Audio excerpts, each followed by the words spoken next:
Dobrodošli v dermatoonkološki ambulanti Dermatovenerološke klinike UKC Ljubljana. Jaz sem Laura Đorđević-Beteto, specialistka dermatovenerologije, ki se subspecialno ukvarjam s kožnim rakom.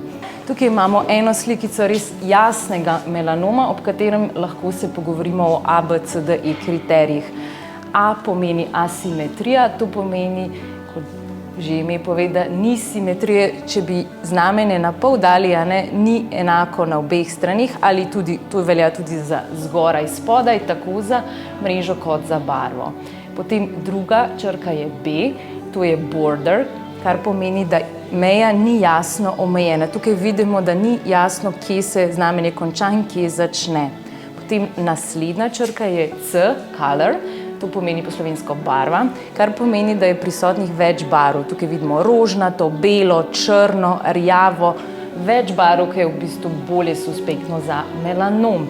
Potem naslednja črka je D, diameter, kjer postanemo pozorni, če je znamenje večje kot 6 mm. Na tej sliki sicer nimamo merila, ampak je to znamenje večje kot, veliko več kot centimeter, tako da je zelo suspektno. In potem pa zadnja črka je pa E, evolution oziroma razvoj. Če si zapomnite samo eno črko, je ta najbolj pomembna.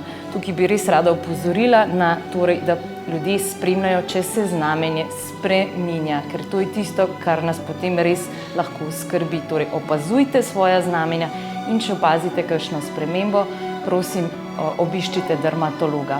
O vseh teh kriterijih, kožnem raku in kaj lahko naredimo, pa se bomo še bolj natančno pogovorili v podcastu, ki bo v kratkem objavljen na tem mestu.